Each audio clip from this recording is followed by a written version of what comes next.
After so many years, அதோடைய பிறப்பிலிருந்து அந்த நாள் வரைக்கும் from its birth until that day, உபயோகப்படாமல் it was not useful. ஒரே மூலையில கட்டப்பட்டு இருக்கிறது. In one corner it is being tied. இப்ப இது யாரு? But who is this? கழுத யாரையும் மதிக்க மாட்டாங்க.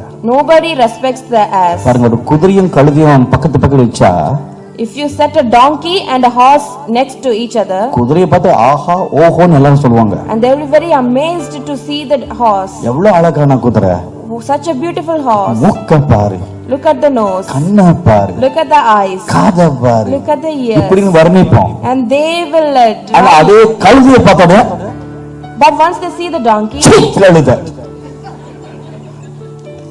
சொல்லுவோமா சொல்ல மாட்டோமா? சீ கழுதை சொல்லுவியா? you say it's just a donkey. சீ கழுதை அப்படின்னு சொல்லுவோம். you say just a donkey it is. அப்ப ஒருவரும் ஒரு கழுதையை மதிக்க மாட்டார்கள். So nobody even respects the ass. அதுக்கு அழகும் இல்ல, சௌந்தரியமும் இல்ல. There's no beauty over it. இது உண்மையிலே நல்ல இந்த கழுதை முகத்தை பாருங்க. If you see the face of the donkey, எப்பொழுதும் ஏதோ பறி கொடுத்த மாதிரியே இருக்கும். it is always sad, ஏதோ இழந்ததை போல, as if it lost something. ஒரு சந்தோஷம் இல்லாம, no joy, சமாதானம் இல்லாம, no peace, உலகமே அழிந்து போயிடுச்சு. as if the world has drowned. United nation பெரிய பிரச்சனை வந்துருச்சு. There's big problem in United எப்படி Nations. சமாளிக்க போறோம்? How we can manage it? அப்படிப்பட்ட ஒரு தோற்றம் இந்த கழுதை முகத்துல இருக்கும். And such kind of impression is in the donkey's face. ஒவ்வொரு நாள் காலையிலும் Every morning நீங்க எழுந்திருக்கும் பொழுது when you wake up, அதே தோற்றம் உங்களுக்கும் இருந்தால், if you have the same impression on your face, இருக்க கூடாதுல்ல? shouldn't be there, isn't it? இருக்க கூடாது. நீ யார் மாதிரி இருக்கணும்? Who you should be like? நல்ல ஒரு குதிரை மாதிரி.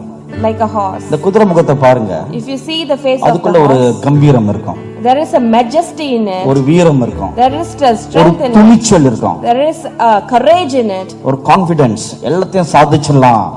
and it has a confidence to accomplish anything. குதிரைக்கு ஒரு நல்ல ஒரு விசேஷ குணம் இருக்குது. There is a special character of a horse. யுத்தத்துக்கு ஏன் ஒரு குதிரை உபயோகப்படுத்துகிறது தெரியுமா? Do you know why the horse is prepared for the war? அந்த குதிரையினுடைய இருதயத்திலும் சிந்தையிலும் பயம் என்ற வார்த்தையே கிடையாது.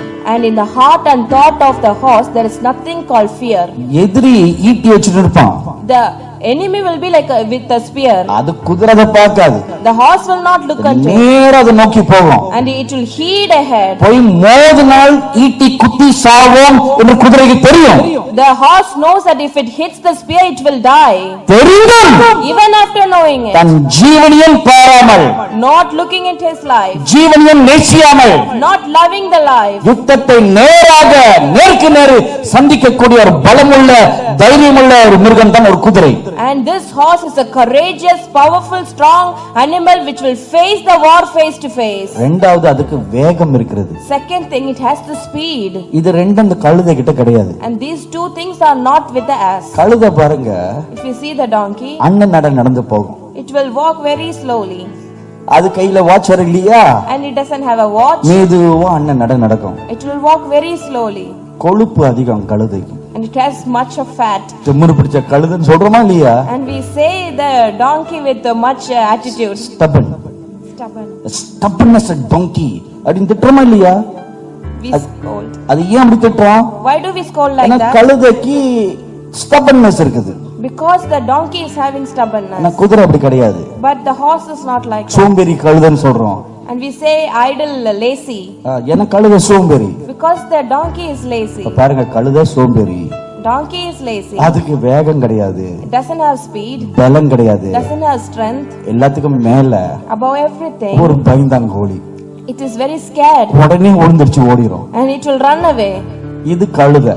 This is donkey. இப்படிப்பட்ட ஒரு சுபாவம் And this kind of character கழுதைக்குள்ள இருக்குது. is in the இப்ப donkey. இப்படிப்பட்ட ஒரு கழுதை தான் நம்முடைய கதையில வர முக்கியமான character. And the main character in our story is a donkey like this. ஒன்றுக்கும் உதவாத ஒரு மிருகம், Animal which is not useful, ஒருவரும் மதிக்காத ஒரு மிருகம், animal which is not respected, ஒருவரும் பாராட்டாத ஒரு மிருகம், and an animal which is not encouraged by anybody. அதை தேவன் தேர்ந்தெடுத்தார். The Lord chose it. அப்படின்னு என்ன அர்த்தம்? What does it mean? இந்த கடைசி நாட்கள்ல In these last days, ஒருவரும் மதிக்காத மக்கள், The people who are not respected by anybody. ஒன்றுக்கும் உதவாத மக்கள், The people who are useless. இவன் ஒன்றுக்கும் பிரயோஜனம் இல்லை என்று எல்லாராலும் சொல்லப்படுகின்ற ஒரு மக்கள். And the people who are being said that they are not useful for anything. தாளந்து இல்லாதவர்கள், People without talent. பலன் இல்லாதவர்கள், People without strength. தைரியம் இல்லாதவர்கள், People without courage. ஒன்றுக்கும் பிரயோஜனம் இல்லாதவர்கள், And the people useful for nothing. பிறந்த நாள்ல இருந்து இந்த நாள் வரைக்கும் எந்த ஒரு ஊழியம் செய்யாமல் இருந்த மக்கள். The people since they are born did not do any ministry. இவர்களை இப்போது கர்த்தர் அழைக்கிறார். The Lord is calling them now. Come Come. Come, I need you. And he says he needs you. உன் சபைக்கு நீ தேவையில்லை. Maybe to your church you are not needed. உன் சபை உனக்குள்ள இருக்கிற வரங்களை உபயோகப்படுத்தல. And the church did not use the gift inside you. உன் சபை உனக்கு அங்கீகாரம் கொடுக்கல. The church did not recognize you. ஏன்னா நீ கட்டப்பட்டு இருக்கிற.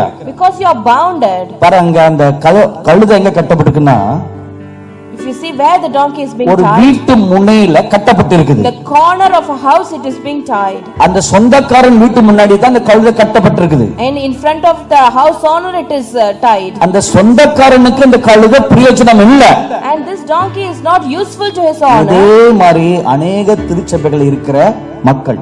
And the same way people in many churches நல்ல அழகா பாட தெரியாது, do not know to sing beautifully என்ன மாதிரி. like me. நான் பாட ஆரம்பிச்சா If I start to sing, இந்த கீபோர்டிஸ்ட் எல்லாம் அவங்க விரல்லாம் ஜிம்னாஸ்டிக்ஸ் ஆடும். and the keyboardist will have to do gymnastics with their போய் fingers. தேடுவானுங்க எந்த கீல அவன் பாடுறான்னு. And they search for what key it is being sung. கீபோர்ட்ல 88 கீ இருக்குது. 88 keys in keyboard. நான் அந்த 89வது கீல பாடுவேன். I sing in the 89th key. அது கீபோர்ட்ல கிடையாது. And that is not there in the keyboard. ஆனா நான் கடைசில கண்டுபிடிச்சுவானுங்க But they will find it எந்த somehow. கீன்னு. What key it is. அப்ப நான் பாட்ட முடிச்சிருவேன். By the time I will finish my song. இப்படிப்பட்ட ஒரு விசேஷ கிஃப்ட் என்கிட்ட இருக்குது. And this kind of special gift I have. So என்ன மாதிரி ஆளுங்க மேடையில வந்து கோயரோட சேர்ந்து பாட முடியுமா? So people like me, can they come and join the choir in the ஒரே stage? எத்து. It is not possible. No, one kick. இப்ப நம்ம கோயர் அழகாக பாடுனாங்க. Now our choir sang beautifully. ஆரவரி நடத்தின தம்பி வந்து ரொம்ப அழகா டான்ஸ் ஆடிக்கிட்டு பாடுனாரு. And our worship leader conducted very nicely with a dance. இப்ப நான் வந்து அங்க நின்னு நிச்சுக்கொள்ளுங்க. And if I stand there, mic எடுத்து இந்த தலையில ஓங்கி அடின்னு அடிச்சு and he will kick me out with the mic. வெளிய போடான்னு துரத்தி விடுவாரு. And he will chase me away to go get out. அப்ப இந்த மாதிரி மக்கள், So this kind of people, பிரசங்கம் பண்ண தெரியாத மக்கள். the people who do not know to preach. நான் ஊழிய ஆரம்பிச்சப்ப எனக்கு பிரசங்கமே பண்ண தெரியாது. When I started the ministry, I did not know to preach.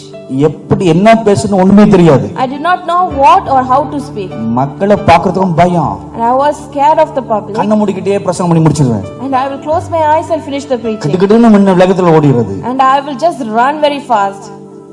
முதல் முறையாக ஒரு ஆலயத்துல நான் அழைக்கப்பட்ட போது, The first time when I was invited in a church அந்த திருநெல்வேலி ஜில்லால in Tirunelveli, காயல்பட்டினம் என்ற ஊர் இருக்குது. and there is a city called Kayurpatnam. என்னுடைய வாழ்க்கையில மறக்க முடியாத ஒரு சம்பவம். It is an unforgettable experience in அங்க my ஒரு life. சிஎஸ்ஐ ஆலயத்துல ஒரு முழு இரவு ஜெப கூட்டத்துல பிரசங்கம் பண்ண முடியாது அழைச்சிருந்தாங்க. And in a CSI church, they called me to preach an all-night prayer. அது வரைக்கும் நான் எங்கேயும் பிரசங்கம் பண்ணது கிடையாது. Until then, I did not preach anywhere. ஊழியத்துக்கு வந்தாச்சு. I came for ministry. ஒரு சின்ன சாட்சி சொல்லலாம். I can say a testimony. ஒரு ஆல் நைட் பிரேயர்ல போய் நடத்த முடியுமா? Can I conduct all-night prayer? இந்தியால உங்களுக்கு பல பேர் இந்தியால இருந்து வந்திருக்கீங்க. And many of you are from India. இந்தியால இருந்து வராதவங்க அன்னைக்கு இங்க இருக்கீங்க. And many are here not from India. Night 9 மணிக்கு மூலூர் ஜெபம் ஆரம்பிப்பாங்க. Night 9 o'clock they will start the all-night prayer. காலையில 5 mணிக்கு முடிச்சிருவாங்க. They will finish early morning 5 a.m. 9 மணிக்கு ஆராதனை துவங்கி 9 p.m. the worship starts. 11 மணி வரைக்கும் பாஸ்டர் நடத்தி முடிச்சிருவாரு. 11 p.m. pastor will finish it. அப்புறம் பிரசங்க கையில மீட்டிங் கொடுத்துருவாங்க. And the meeting will be given to the preacher's hand. Night 11-12 மணில இருந்து From night 11 to 12 5 மணி வரைக்கும் இந்த பிரசங்க நடத்தணும் meeting. until 5 a.m. this preacher should conduct the meeting. 3 மணி நேரம் பிரசங்கம் பண்ணணும். 3 hours they should preach. 2 மணி நேரம் பிரேயர் நடத்தணும். 2 hours they should pray. 5 மணிக்கு ஆமென் சொல்லி முடிச்சிடணும். 5 a.m. they have to finish by saying amen. Coffee டீயை குடிச்சிட்டு எல்லாம் பஸ் பிடிச்சிட்டு ஊருக்கு போயிடுவாங்க. And they will have coffee, tea, take their bus and go. அப்ப 3 மணி நேரம் பிரசங்கம் பண்ணணும். So you have to preach 3 hours. நான் ஒரு 3 நிமிஷம் பிரசங்கம் பண்ணாலே ஒரு அதிசயம். If I preach for 3 minutes, it's a big miracle. கை காலம் அப்படியே நடுங்கிட்டு கிடந்தேன். My hands were shivering. என்னை அழைச்ச மூப்பனார் சொன்னாரு, ஐயா don't worry, you can do all things. And the elder who invited me said, "Ayya, don't worry, you can do everything." ஆமா, என்ன all things? I said, "What all things?" அவரு நல்ல உற்சாகப்படுத்தி, நீங்க ஒரு சாது, நீங்க வந்து நல்லா நடத்த முடியும். And he encouraged me by saying, "You are a sadhu and you can conduct it very well." கட்டாயப்படுத்தி கூட்டிட்டு போயிட்டாரு. He compelled me and he took me. நான் 3 நாளா உபவாசம். 3 days I fasted. ஆண்டவரே ஒரு செய்தி கொடுங்க. Lord, give me a message. 3 நாளா செய்தியும் கிடைக்கல. No, I did not receive any message. அந்த மீட்டிங் போக வேண்டிய நேரம் வந்தாச்சு. Time has come, I have to go for the meeting. பாளையங்கோட்டையில இருந்து புறப்பட்டு காயல்பட்டணத்துக்கு போயாச்சு. I started from Palamkottayam to that place. Moopanar வீட்ல தங்கி இருக்கிறேன். I have staying in that elder's house. அன்னைக்கும் ஃபுல்லா fasting. And that day as well full of fasting. ஃபுல்லா fasting வந்து மீட்டிங் நல்லா நடக்கிறதுக்காக இல்ல. I did not fast that the meeting should go fine. பயத்தினால fasting. Because of fear I was fasting. எப்படியாவது ஒரு செய்தி கொடுக்கணுமேனு. And I have to give the message somehow. காலையில 11 மணில இருந்து ஈவினிங் 8 மணி வரைக்கும் ஒரு பச்சை தண்ணியும் குடிக்காம உபவாசம் இருக்கிறேன். From morning 11 a.m. evening until 8 p.m. I did not even have a drop of water. Was fasting. போராடி ஜெபம் ஆண்டவர் எப்படியாவது ஒரு வார்த்தை சொல்லுங்க சுவாமி. I was wrestling and praying saying, "God, somehow give at least one word." கடைசி வரைக்கும் வரல. Until the end did not come. இப்போ எனக்கு 1000 பட்டாம்பூச்சிகள் வயித்து முழுக்க பறந்து கொண்டிருக்குது. And it is like 1,000 butterflies are flying in my tummy. பயமா இருப்பகன்னு. On one side there's fear. நான் மூப்பனாட்ட சொல்றேன். I told to the elder, நான் இன்னைக்கு பிரசங்கம் பண்ணல. I cannot preach today. நான் வந்து சாட்சி சொல்றேன். I can say the testimony. அவர் என்ன விட்ட பாடு கிடையாது. And he was not ready to leave me our alone. சொல்றாரு. And he said, உங்க weight உங்களுக்கு தெரியல ஐயா. "You know your weight." ஆமா, என்ன weight? I said, "What weight?" நான் வந்து கொத்தவரங்கா மாதிரி இருக்கறோம். And I was like a small thin slender beans. கரெக்டா பண்ணிட்டாங்க. என்ன ஒரு கடன் தட்டலாமா? கொத்தவரங்கா ஸ்லெண்டர் thin beans.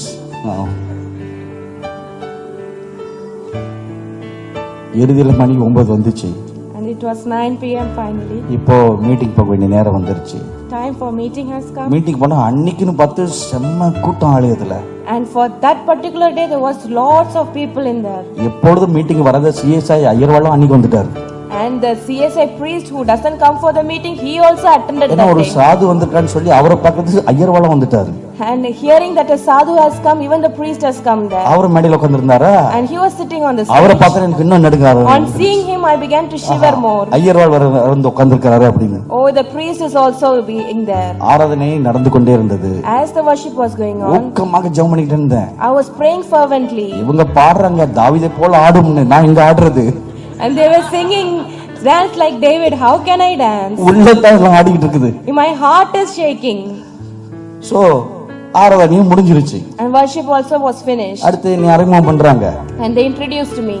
மணி 11 ஆச்சு. It was 11 p.m. இப்ப நான் மேடைக்கு ஏறிட்டேன். And I came to the stage. சபையில எல்லாரும் திரளான கூட்டம். And there was a multitude of people in the church. உட்கார்றதுக்கு ஒரு இடம் கிடையாது. There's no place to sit. தரையில பெஞ்ச்ல எல்லா இடத்துலயும் உட்கார்ந்துட்டு இருக்காங்க. Even the benches and the floor, everywhere it's full. So ஆரம்ப ஒரு வாழ்த்து சொல்வதே போல எல்லாரையும் வாழ்த்து சொல்லிட்டு And I extended my welcome to everyone. எவ்வளவு நேரம் அதை இழுக்க முடியுமோ இழுத்துக்கிட்டே போனேன். I tried to stretch as long as possible. எவ்வளவு தான் இழுத்தாலும் How much ever I stretch, ஒரு முடிவுன்னு ஒன்று வருமா வராதா? isn't there is an end? வந்துச்சு. The end came. சரி எல்லாரும் எழுந்து நில்லுங்கன்னு சொன்னேன். I told them all to rise up to எல்லாரும் their எழுந்து feet. நின்னாங்க. And they rose up. நாம் ஜெபம் பண்ணுவோம். I said, "We'll pray." ஜெபத்துல ஒரு 10 பாட்டு. And in the prayer 10 songs. அந்த 10 பாட்டு எதுக்கு? Why was that 10 songs? அவங்க எல்லாம் பாட்டு பாடினாங்க. They all sang. நான் ஜெபம் பண்ணிட்டு இருக்கேன். And I'm praying. ஆண்டவருக்கு ஒரு செய்தி கொடு. Lord, give me a message. எவ்வளவு தான் பாடுறது? How long can we sing? Bottom முடிவுக்கு வரணும். And the song also should come to end. பாட்ட முடிச்சாச்சு. Song சரி finished. ஜெபம் பண்ண கடவோம் சொல்லியாச்சு. I said, "Let's pray." பிரேயரை எவ்வளவு இழுக்க முடியுமோ இழுத்துக்கிட்டே போறேன். And I stretched the prayer as long as I could. 2 ஜெபம் பண்ணேன். 2 prayers we did. வாய் வந்து மந்த மக்களுக்கு ஜெபம் பண்ணுச்சு. And mouth prayed for the people. என்னுடைய உள்ளமும் எனக்காக ஜெபம் பண்ணுது. My heart was praying for myself. ஆண்டவரே இப்படி என்னை கைவிட்டுட்டே சுவாமி. Lord, you have forsaken me like this.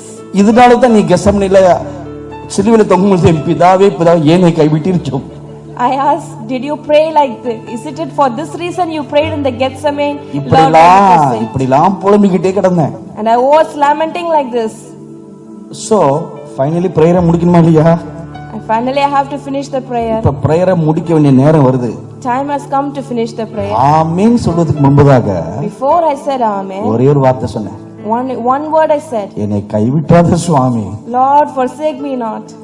ஆமென் சொன்ன உடனே The moment I said amen, ஒரு தரிசனம் பார்த்தேன். I saw a vision. அப்பொழுது கர்த்தர் சொன்னாரு, Then the Lord said, நீ என்ன பார்க்கறாயோ what you are seeing, அது அப்படியே சொல்லு அப்படின்னு. just say right as it அந்த is. தரிசனம் 3 மணி நேரம் நீடிச்சது. And that vision was there for 3 hours. Eden தோட்டத்துல துவங்கி Starting from Eden, ஏதேன் தோட்டத்துல துவங்கி கல்வாரி மலையில வந்து முடியுது.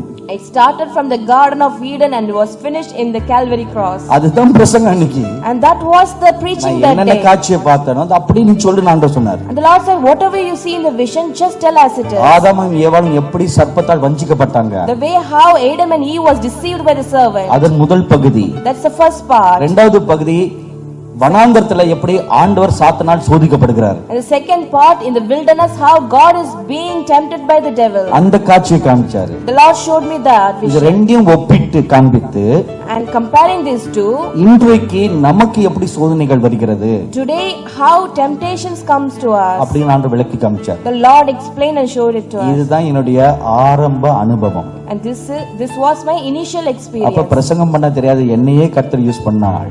If God could use me who didn't know to preach, இந்த இங்கிலீஷ் நாட்டுல வாழ்ற உங்களை ஆஸ்வதிக்க மாட்டாரா? will not the Lord bless you living in this English அப்ப country? இப்படிப்பட்ட உதவாத கழுதைகளை And this kind of useless people, பிரசங்கம் பண்ண தெரியாதவங்க, people do not know to பாட்டு preach, பாட தெரியல, people do not know to ஜெபம் sing, பண்ண தெரியல, don't know to எதுவுமே pray, பண்ண தெரியல. doesn't know to do anything. ஒரு காரியம் தெரியும், Know only one thing, சர்ச்சுக்கு வர தெரியும், know to come to church, பாட்டு பாடும்போது அப்படி உத்து பார்க்க தெரியும், know to stare when they sing, வாய் அசையாது, and the mouth will not move, கையும் தட்ட மாட்டோம். hands will not come Because we are together, English people. because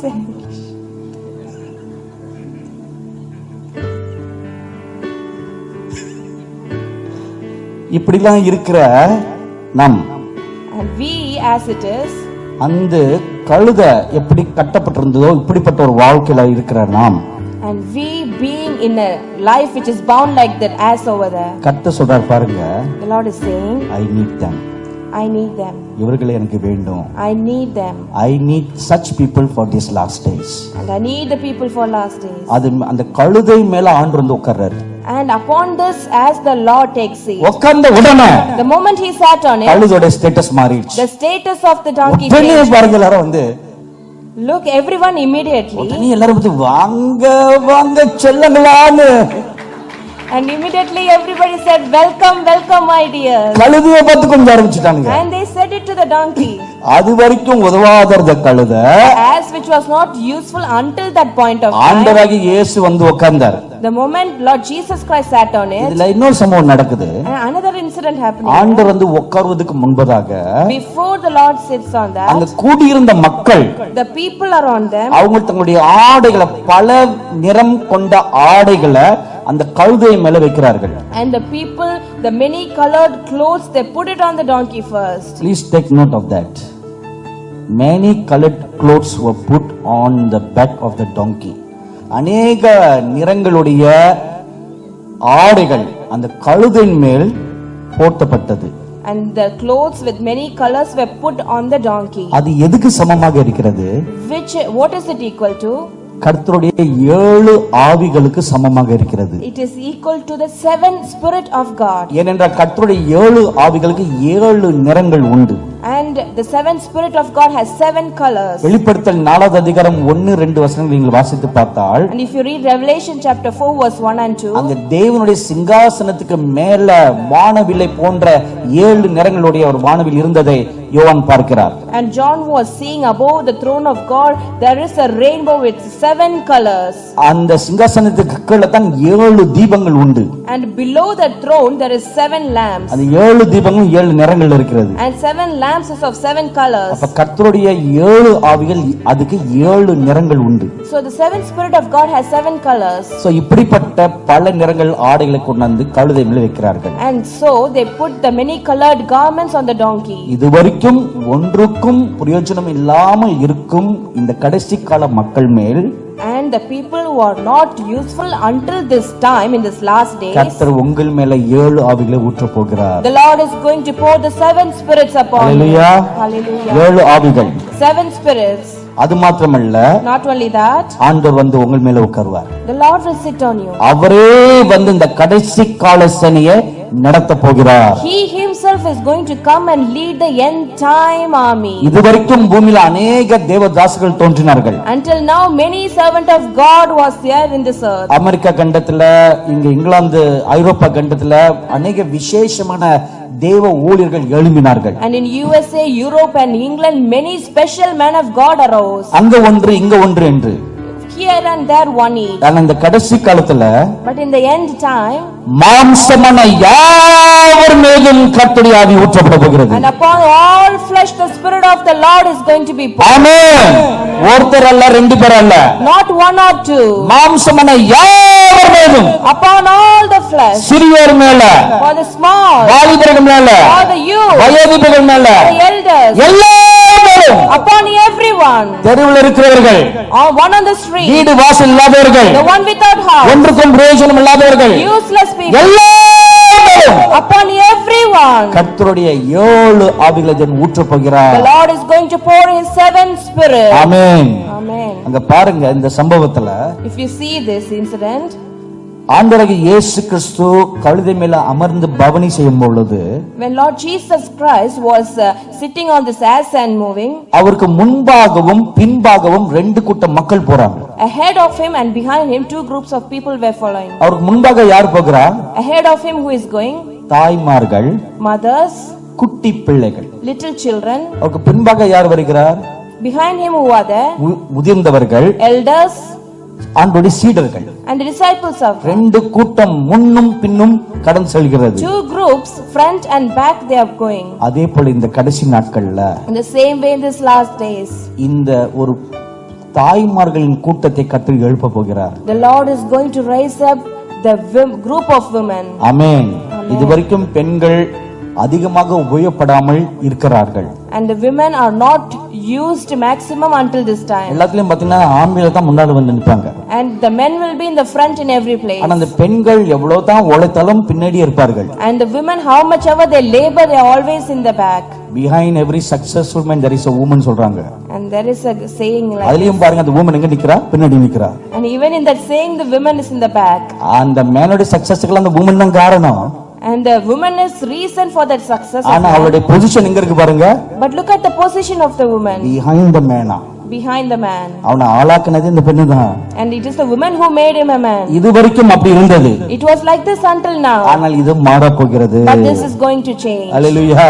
Hallelujah. இது மாற போகிறது. This is going to change. 2016வது வருஷத்துல In the year 2011, ஒரு திருநெல்வேலியின் வடபகுதியில ஒரு கூட்டத்தில் நான் கலந்து கொண்டேன். and in the city of Tirunelveli, I participated in a group. அப்போ அந்த கூட்டத்தில் இறுதி நாள் அன்று In the last day of this meeting, தேவனுடைய மகிமை வல்லமையாக அங்கு இறங்கினது. and the glory of the Lord manifested very glorious way. ஆண்டவராகிய இயேசு கிறிஸ்து பிரத்யேகமாக அங்கே ஆசீர்வதினார். And Lord Jesus Christ moved very specifically. அப்பொழுது நேராக என்னை நோக்கி வந்து, And he came towards me. அப்ப அந்த ஆண்டுல துபாய் தேசத்துல ஒரு தீர்க்கதரிசன மாநாட்டை நடத்த வேண்டும் என்று ஒரு கட்டளை கொடுத்தார். And he gave a commandment that in the place of Dubai there should be a meeting conducted. அதை சொல்லி முடிச்ச பிறகு Once he said our that, நடந்து போனார். and he walked. திரும்ப ஒரு 4 ஸ்டெப் எடுத்து வைத்த பிறகு After 4 steps ahead, திரும்பி என்னை நோக்கி வந்தார். he came back towards என்னை me. பார்த்து ஒரு கேள்வி கேட்டார். He asked me a question. இந்த கடைசி காலத்துல பெண்களுடைய பங்கு என்ன இருக்கிறது என்று நீ அறிந்தது உண்டா என்று கேள்வி கேட்டார். Asked me a question. In this last days, do you know what is the part of women in it? நான் அதுவரைக்கும் அந்த யோசிச்சதே கிடையாது. Until then I did not think about it. இல்ல ஆண்டவரேன்னு சொன்னேன். I said, no Lord. அவர் அப்படியே அதை சிரிச்சுக்கிட்டு மறைஞ்சு போயிட்டார். And he gave a smile and he disappeared. ஆனால் அன்றையிலிருந்து என்னுடைய உள்ளத்துல இந்த கேள்வி ஆழமாக பதிந்தது. And since then this question was deep inspired in my heart. அப்ப ஏதோ ஒன்று இருக்கிறனால தான் ஆண்டவர் இந்த கேள்வி கேட்டாரு. The Lord asked me because there is something about it. அப்ப அது என்ன? But what is it? அதை அறிந்து கொள்ள வேண்டும் என்று நான் என்னுடைய உள்ளத்துல ஒரு ஆவல் தோன்றினது. And there was eagerness in my heart that I have to know about it. ஆனால் வெளிப்படையாக சொல்ல வேண்டுமானால், If I have to say openly, இதுக்காக ரொம்ப சீரியஸா உபவாசம் இருந்து நான் ஜெபம் பண்ணலாம் கிடையாது. I did not seriously fast and pray for ஆனா that. அந்த கேள்வி என் உள்ளத்தை விட்டு நீங்கல. But that question did not go away from my heart. அவ்வப்பொழுது அதை யோசித்துக் கொண்டே இருப்பேன். Here and there I used to think about it. ஏன் சாமி அப்படி சொன்னாரு? Why did the Lord say like ஏன் அப்படி that? சொன்னாரு? Why did he say அப்ப like that? ஏதோ ஒன்று இருக்கணுமே. So there's something about அப்ப அது it. என்ன What is it? என்ற ஒரு கேள்வி என் உள்ளத்தில் எழும்ப ஆரம்பிச்சது. And the questions arise out of my heart. 3 மாதங்களுக்கு முன்பதாக ஏஞ்சல் டிவில ஒரு 40 நாட்கள் உபவாசத்தை நாங்கள் நடத்தும் பொழுது, And when we were conducting 40 days fasting in Angel TV, நம்முடைய பணியாளர்கள்ல 2 பெண்கள் தரிசனங்கள் பார்த்தார்கள். and 2 women among our staff, they saw the vision. அந்த தரிசனத்துல பெண்களுக்கு மாநாடு நடத்த வேண்டும் என்று வெளிப்பாடு கற்றுக் கொடுத்தார். The Lord gave a revelation that a meeting, a conference for the women should be அது conducted. ரொம்ப தெளிவாக கர்த்தர் பேசினார். And the Lord spoke very clearly. அப்புறம் சிலதல் மனது வைத்துக் கொண்டாச்சு. So I kept it in the side of my அதுக்காக heart. தொடர்ந்து ஜெபம் பண்ணுவேன். And we decided to pray about it. அதை கழித்து சில தினங்களுக்கு பிறகு After a few days, ஒரு அதே ஃபாஸ்டிங்ல இருக்கும் பொழுது in the same fasting prayer, எனக்கு ஒரு வெளிப்பாடு தேவன் கொடுத்தார். the Lord gave me a revelation. அவர் கர்த்தர் சொன்ன ஒரு வார்த்தை, The Lord said one word. now the time has come for the woman to rise up. And the time has come for the women to rise up. இப்பொழுது அந்த நேரம் வந்துவிட்டது. And it is the time now. அதனால் raise up an army of women warriors for my glory. He said to raise up the women for இதான் His கர்த்தர் glory. கொடுத்த வார்த்தை. எனக்காக ஒரு யுத்த வீராங்கனைய சேனைய நீ எழுப்ப வேண்டும் என்று. The Lord said this word that you have to prepare the women warriors for me. So எனக்கு அருமையான அன்புக்குரிய சகோதரிமார்களே, So my dearly beloved sisters, நீங்க சின்ன வயசு பெண்களாக இருக்கலாம், you may be very young, பெரிய வயசு பெரியவர்களாக இருக்கலாம், you are or adult, எந்த வயசோ, whatever your age is, that doesn't matter. it doesn't matter. As long as you are a woman, your time has come. Amen. Amen. Amen. உங்கள் நேரம் வந்துவிட்டது. Your time has come. எனக்கு வயசு முதிர்ந்தாகி விட்டதே என்று நினைக்க வேண்டாம். Do not think that you have become old. Your time has come. Your time has come. இதை ஒட்டி சென்னையில ஒரு பெண்கள் மாநாடு இந்த வருகிற ஆகஸ்ட் மாசம் 25, 26, 27 நடத்துறோம். And in the August month 25, 26 and 24 we are going to conduct a women conference in Chennai. அதுக்கு அடுத்து செப்டம்பர் மாசம் 15, 16, 17 அங்க வடக்க டார்ஜிலிங் பகுதியில ஒரு பெண்கள் மாநாடு நடத்துறோம். And we are conducting in Darjeeling a women's conference as well in September 15 to 17. இதுதான் முதல். This is the first thing. இனி வருகிற நாட்கள்ல ரெகுலராக இப்படிப்பட்ட காரியங்கள் நடத்தப்பட போகிறது. In the coming days this is going to be conducted regularly. ஏற்கனவே சிறு பிள்ளைகளுக்கு அநேக ஆயத்தங்களை நம்ம செய்து கொண்டு வருகிறோம். And we are making many preparation for the children already. இப்ப வாலிபர்களுக்கும் அநேக நிகழ்ச்சிகள் நடத்த ஆரம்பிச்சிட்டோம். And we have started to conduct programs for the youths as well. இது வரைக்கும் நாங்க தொடாத ஒரே ஒரு குரூப் ஒன்னு இருக்குது. There is only one group we have not touched until now. அந்த குரூப் தான் என் மேல ஒரு பயங்கர கோபத்துல இருக்காங்க. And that group is so angry with me. யார் தெரியுமா? Do you know who it is? மென்ஸா? It is the men's. அவங்க பயங்கர கோபத்துல இருக்காங்க. They are very angry on me. சிறு பிள்ளைகளுக்கு மீட்டிங் நடத்துறீங்க, You have meeting for the kids. வாலிபருக்கு மீட்டிங் நடத்துறீங்க, You are meeting for the இப்ப youth. பெண்களுக்கு நடத்துறீங்க. Now you have it for What women. about us? அப்படின்னு ஒரு கேள்வி கேக்குறாங்க. They are asking this question. So, அவங்களையும் விட்டுற கூடாது இல்லையா? And we should not forsake them. அவங்களுக்கும் வருகிற நாட்களை நடத்த வேண்டும். And for them as well in the coming days we will conduct. So இதுதான் கர்த்தர் சொல்கிற முதல் காரியம். This is the first thing the Lord says. ஆயத்தப்படுத்த வேண்டும். Should be prepared. இப்போ ஆண்டவராகிய இயேசு கிறிஸ்து எருசலேமுக்குள்ள வந்த உடனே Now when Lord Jesus Christ enters our Jerusalem, முதலில் எங்க போறார் பாருங்க. look where he is going first. 12வது வசனம் மத்தேயு 21வது அதிகாரத்தை சொல்கிறது. Matthew chapter 21 verse 12 says, our ஆலயத்துக்குள்ள பிரவேசித்தார். Jesus went into the temple of God. அதான் ஒரு பட்டணத்துக்குள்ள வந்த உடனே முதல் இடம் ஆலயம். After entering to the city first, the first place is the temple of அந்த God. ஆலயத்துக்குள்ள வந்த உடனே Once he came to the temple, அவர் செய்த முதல் வேலை என்ன பாருங்க. see what is the first thing இந்த he did. ஆலயத்துல போய் ஜெபம் பண்ணல, He did not pray there, பிரசங்கம் பண்ணல, did not preach, தன்னுடைய மகிமையை வெளிப்படுத்தி காட்டல. he did not show forth his glory. இதெல்லாம் செய்வதற்கு முன்பதாக Even he does anything, இதெல்லாம் செய்யக்கூடாதபடிக்கு என்னென்ன தடைகள் இருக்கிறது என்று பார்த்தார். he was looking whatever hurdles are there that these things should not be done. அங்க 4 தடைகள் இருக்கிறது பார்த்தார். And he saw there were 4 hurdles. அங்க வந்து விற்கிறவர்களும் வாங்குறவர்களும், They were the sellers and the buyers. அப்புறம் ஆலயத்துல கர்த்தருடைய வேலையை செய்யாமல் வேற ஏதோ வேலை செய்கிறவர்களும், The people who are doing instead of doing the temple work, doing something else. 4வதாக கர்த்தருடைய பணத்தை வைத்து லாபம் சம்பாதிக்கிறவர்கள். And 4, the people who take the money of God and they gather the profit. கர்த்தருடைய வரங்களை கொண்டு லாபம் சம்பாதிக்கிறவர்கள். And through the gift of God, those who take the profit. 4 கூட்ட அநியாயக்காரங்களை ஆலயத்துல பார்க்கிறார். And 4 kind of wicked people he says in the church. 4 கூட்ட திருடர்களை பார்க்கிறார். And 4 types of thieves he sees. இதெல்லாம் ஆலயத்துல இருக்குது. These things are in the இப்ப church. இப்படிப்பட்ட 4 கூட்ட மக்கள் ஆலயத்துல இருந்துட்டு, And if there are 4 types of people in the church, கர்த்தருடைய ஊழியத்தை, கர்த்தருடைய ஆலயத்தை கர்த்தருடைய சித்தத்தின்படி செய்யாமல், and not doing the ministry and the church of the Lord according to his will, அவங்க விரும்புகிற வண்ணமாக, and according to the will they have in their heart, அவங்களுடைய இஷ்டத்தின்படி, according to their desire, அவங்களுடைய நாம பிரஸ்தாபத்துக்காக, for the glory of their own name, அவங்களுடைய ராஜ்யத்தை கட்டுவதற்காக, build their own kingdom, அவங்களுடைய வம்சம் நல்லா இருப்பதற்காக, for their lineage should be good, கர்த்தருடைய நாமத்தை வீணாக உபயோகப்படுத்துகிறார்கள். and they falsely use the name of the Lord, கர்த்தருடைய வரங்களுக்கு விலை பேசுகிறார்கள். and they set a price for the gift of God. இதெல்லாம் நடக்குது. These things are happening. இப்படிப்பட்ட ஒரு ஆலயத்துக்குள்ள கர்த்தர் எப்படி வருவார்? And to a church like this, how the Lord will come? வரமாட்டார். He will not come. நம்மளா நினைத்து கொள்ளலாம் கர்த்தர் வராருன்னு. We can think that he will come, நம்மளா கையை கட்டி நம்மளா தலைகளை கேங்குரு மாதிரி குதிக்கலாம். and we can jump like a kangaroo and clap our hands. தமிழ்ல அதுக்கு பேர் கங்காரு. கங்காரு மாதிரி மேலையும் கீழும் குதிக்கலாம். And we can jump like நல்ல kangaroo, வேர்த்து கொட்டலாம். and we can sweat. 100 gram கொழுப்பு குறையும். 100 grams of fat will அப்புறம் go. ஜில்னு ஏசியரில I feel goosebumps of the lord அப்படி சொல்லலாம்.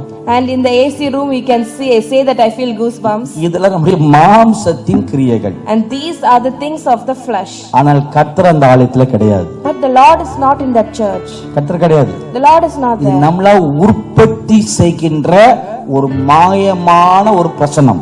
And this is the human made false or pseudo presence. ஏன்னா வேதம் வந்து சொல்கிறதுல, Because the scripture says N so. வீடு My house, ஜெபவீடாக இல்லாமல் அதை கள்ளர் கொகையாக நீங்க மாற்றி வைத்திருக்கீங்க.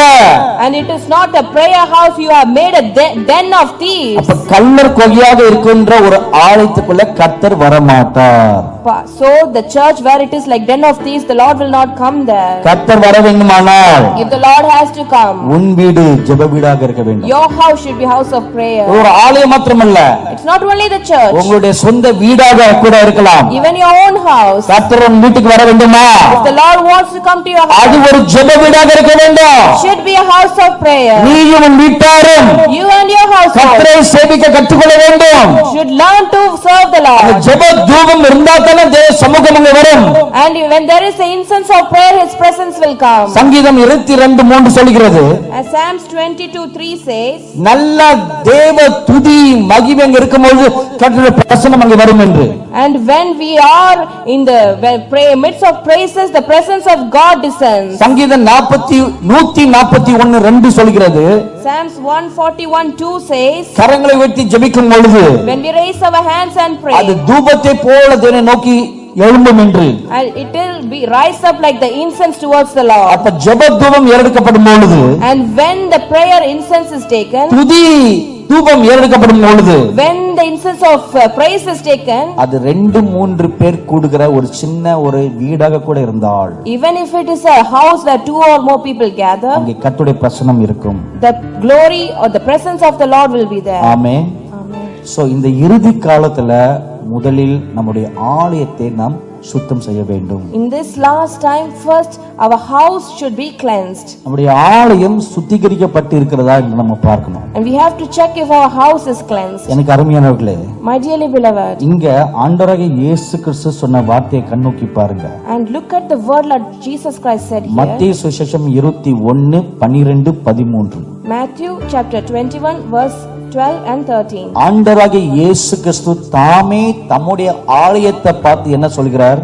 Lord Jesus Christ is telling about his own இது house. என் வீடு அல்ல, This is not my house. இது என் வீடு அல்ல, This is not my இது ஒரு house. கள்ளர் குகை. This is a den of அப்ப thieves. இன்னைக்கு எத்தனை சபைகள் அந்த மாதிரி இருக்குது? Today how many churches are like வெளியே that? இருக்கவங்க நம்ம ஒரு போர்டு மாத்தலாம், இந்த சர்ச் அப்படின்னு. And outside we put a board saying the church. அது நீங்க சொல்ற ஒரு வார்த்தை. That is what you say. கர்த்தர் சொல்றாரா இது சர்ச்னு? Is the Lord saying it's the church? கர்த்தர் சொல்றாரா இது என் வீடுன்னு? Is the Lord saying that this is my house? நம்ம சொல்லிக்கலாம், I'm going to church. We can say that I'm going to church. You can go. கர்த்தர் வந்தாரா? You will go, but is it the Lord is there?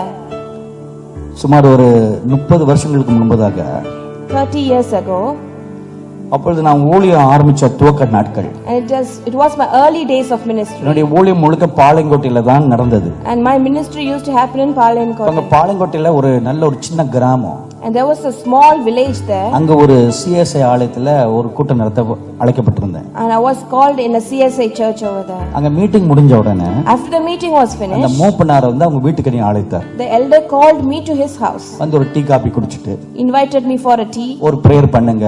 and asked me to pray. இது வந்து பாரம்பரியம். It is a tradition there. So வீட்டுக்குள்ள போனோடனே After we went to the home, அந்த வீட்டுக்குள்ள பாக்குறேன். when I looked in the house, ஒரு செவத்துல துவங்கி மறு கடைசி செவரு வரைக்கும் starting from one end of the wall to the other end of the wall, வசனம் போர்டா தொங்குது. all the boards of verses was there. சரி, நல்ல வண்டர்ஃபுல் வீடு அப்படின்னு நினைச்சுக்கிட்டேன். I thought it's a very nice house. சரி, ரெஸ்ட் ரூம் எங்க இருக்குன்னு கேட்டேன் பாஸ்டர்ட்ட.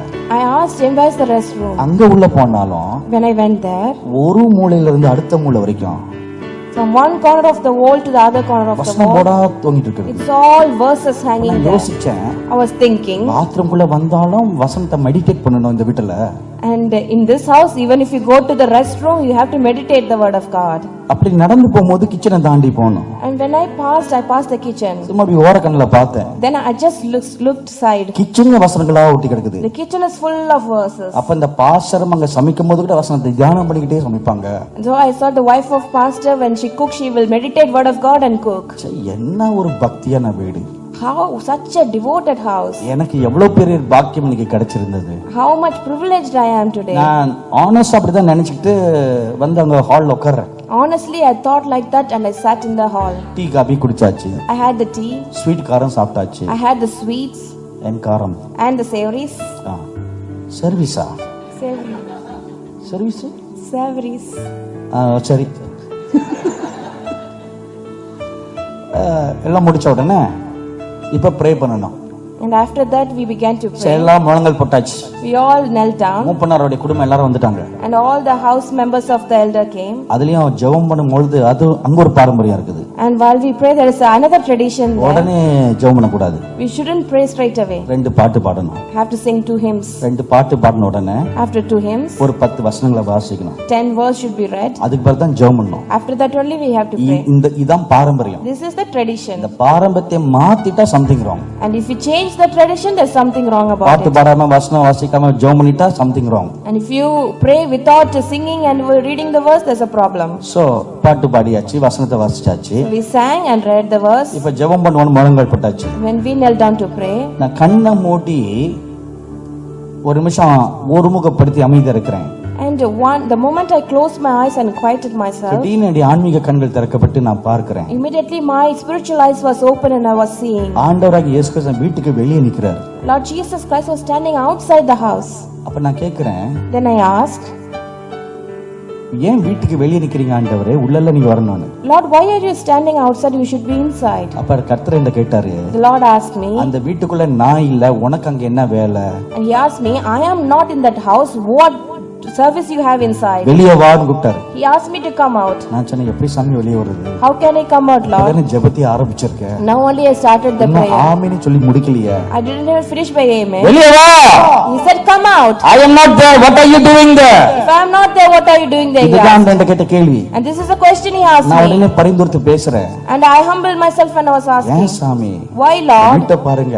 Look at the எப்படி house, வசனங்களா நிறைஞ்சிருக்குது. full of verses. அதுக்கு கர்த்தர் என்ன சொன்னாரு? You know what the Lord said? வசனம் செவுத்துல தான் பார்க்குது, அவங்க மனசுல இல்ல. The verse are in the walls, but not in the heart. So வெளியே வா. And he said, so you come out. So நான் எந்திரிச்சிட்டேன். So I stood up. Moopanar என் பக்கத்துல உட்கார்ந்து இருந்தாரு. And the elder is sitting next to me. அவரை தட்டிட்டு I just, நான் புறப்படுறேன்னு சொன்னேன். I told him that I'm leaving. Moopanar என்ன ஏன்னு கேட்டாரு. And he asked why. நடந்தது சொன்னேன். I told him what அவர் உடனே happened. என்னை மன்னிச்சிடுங்கன்னு சொன்னாரு. And he said to forgive me. நான் மன்னிக்கலாம் pastor. I said, I'm no one to forgive. ஆண்டவர் இல்லையே. There's no Lord here. நான் புறப்பட்டு போயிட்டேன். And I left. அந்த மூப்பனார் பின்னாடியே ஓடி வந்தார். And he came behind me. ஒரு மைல் தூரம் எங்க பின்னாடி வந்தார். For 1 mile he came behind me. மன்னிப்பு மன்னிப்பு மன்னிப்புன்னு கேட்டுக்கிட்டே வந்தாரு. He was asking for forgiveness about நாங்க forgiveness. திருந்துறோம். We will நாங்க repent. மனம் மாறிறோம். We will repent. தயவு செய்து வந்து ஜெபம் பண்ணுங்க. Please come and pray. தயவு செய்து எங்களை ஆசீர்வதிச்சிட்டு போங்க. Please bless us and go. நான் சொன்னேன் நான் வரல. I can come. கர்த்தர் இல்லையே. The Lord is not there. கர்த்தர் இல்லாத இடத்துல நான் எப்படி இருக்கிறது? How can I be there when not the Lord is? இதே போலதான் The same way. சபையில பாட்டு இருக்கலாம், In the church there might be choir. ஆட்டம் இருக்கலாம், There may be dancers. வசனம் இருக்கலாம். Verses might be there. ஆனால் கர்த்தர் இல்லைன்னா But if the Lord is not பிரயோஜனம்? there, what use it அது is? வெறும் ஒரு கட்டடமே. It is just a mere building. வெறும் வெள்ளையடிக்கப்பட்ட ஒரு கல்லறையே. It is just a painted grave. அப்ப தேவனுடைய மகிமை இந்த ஆலயத்தில் ஊற்ற வேண்டுமானால் And if the glory of the Lord should be poured in the church, முதலில் first, இந்த ஆலயம் எப்படி இருக்கிறது? how this church இங்கே is? கல்லர்கள் இருக்கிறார்களா? Are there thieves here? அங்க அநியாயக்காரர்கள் இருக்கிறார்களா? Are the people of iniquity there? கர்த்தருடைய வேலைக்கு அழைக்கப்பட்டவர்கள் அந்த வேலையை செய்யாமல் ஏதோதோ செய்து கொண்டிருக்கிறார்களா? Chosen and called people for his purpose, are they doing something else? இதை ஆராய்ந்து பார்க்கணும். This should be researched. பார்த்துட்டு Once it is done, அப்படி இருந்தால் if it is so, அவர்கள் வெளியே நீக்கணும். and they should be removed. நீக்கினா தான் கர்த்தருடைய மகிமை வரும். And if they are removed, the glory of the Lord will come அவங்க inside. நீக்கப்படல, If they are not removed, compromise பண்ணா if you try to compromise, சாத்தான் தான் உள்ள வருவான். only Satan will come inside. 2010 வருஷத்துல முதல் முறையாக ஏஞ்சல் டிவில 40 நாள் உபவாசம் நடத்தணும். In the year 2010, we conducted the 40 days fasting first time in Angel அப்ப TV. கர்த்தர் என்ன சொன்னாரு? Then the Lord said me, இந்த 40 நாள் உபவாசத்துல கலந்து கொள்ள விருப்பம் இல்லாதவர்கள், the people who are not ready to be participating in the 40 days அவங்களை நீ fasting, நீக்க வேண்டும். you have to remove ஏன்னா them. இப்ப அடுத்த பரிமாணத்துக்குள் பிரவேசிக்க வேண்டும். You have to go to the next dimension. அதுக்கு இந்த 40 நாள் உபவாசம் மிக அவசியம். And the 40 days fasting is very important for நான் உடனே எல்லா ஸ்டாஃப் ஒரு மீட்டிங் அழைத்து So I called the staffs for the meeting. இதை விளக்கி சொன்னேன். I explained this to them. அதெல்லாம் 40 நாள் உபவாசம் இருக்க போகிறோம். We are going to fast for 40 days.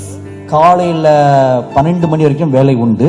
And until 12 we have to work. 12 மணில இருந்து 5 மணி வரைக்கும் நம்ம எல்லாரும் கூடி ஜெபிக்க போகின்றோம். 12 to 5 p.m. we gather and pray. கடைசி 7 நாள் வந்து full fasting. And last 7 days fully fasting. டோட்டலா ஸ்டுடியோ ஆபீஸ் எல்லாத்தையும் ஷட் டவுன் பண்ணிட்டு And we shut down the studio and the office. காலையில 8 மணில இருந்து 6-7 மணி வரைக்கும் உபவாசம் வந்து ஜெபிக்க போகின்றோம். Morning 8 to evening 6 or 7 we pray. இது ஏதாவது காரணத்துக்காக என்னால உபவாசம் இருக்க முடியாது நீங்கள் சொல்வீர்களானால், If you say for any reason that you cannot fast, நீங்க உங்க ராஜமா கடிதத்தை HR கிட்ட கொடுத்துருங்கன்னு சொல்லிட்டேன். I said you can submit your letter of resignation to the HR. ஒரு 10 பேர் வந்து ராஜமா கடிதத்தை கொடுத்துட்டாங்க. And 10 people they gave their resignation letter. இந்த 10 பேரும் முக்கியமான managers. And this 10 people were the main இல்ல managers. Department head. And they are the head of the departments. ஒவ்வொருளையும் கூப்பிட்டு கேட்டா If I asked individually அதுல everyone, சிலர் சொல்றாங்க, some were saying, இல்ல நாங்க ஜெபம் பண்ணோம் ஐயா, we pray ayya. கர்த்தர் என்கிட்ட சொன்னா நீ உபவாசம் இருக்க வேண்டாம்னு சொன்னாரு. The Lord said to me, you don't have to fast. சிலர் சொன்னாங்க எங்களுக்கு ஹெல்த் இஷ்யூ இருக்குது, Some said we have health issues. அது நாங்க உபவாசம் இருக்க முடியாது. We cannot fast. இன்னும் சொல்றாங்க, And some were saying, எங்களுடைய நீங்க சொன்ன வார்த்தையை கேட்கும்போது எங்க ஆவிக்கு ஒத்து வரல. and when you say this word, it doesn't correlate with our spirit. நான் சொன்னேன் okay fine. I said it's okay. ஆனா 10 பேர் முக்கியமான managers. These 10 were the main நான் managers. போய் ஜெபம் பண்ணேன். And I prayed. என்ன ஆண்டவரே 10 பேரும் போயிட்டா இந்த வேலையை எப்படி செய்ய போறோம் அப்படின்னு. I prayed, Lord, if 10 of them leave, how we will do the job? 10 பேர் போனா 100 பேர் நான் உனக்கு அனுப்புவேன்னு சொன்னாரு. The Lord said, if 10 people goes, 100 people I will send to you. சரி போங்கடான்னு சொல்லியாச்சு. I said, okay, it's okay for you to go. 40 நாள் ஜெபத்தை நடத்தி முடிச்சோம். 40 days we finished the prayer. அந்த 10 பேருக்கு பதிலா இன்னும் அதிக திறமை உள்ள, அதிகமாக கர்த்தருக்கு பயப்படக்கூடிய புதிய ஸ்டாஃப்களை கர்த்தர் கொண்டு வந்து சேர்த்தார். And instead of the 10 people who left, the Lord gave more people with more talents and more God fearing. ஆமென். ஆலயம் சுத்திகரிக்கப்பட்டால்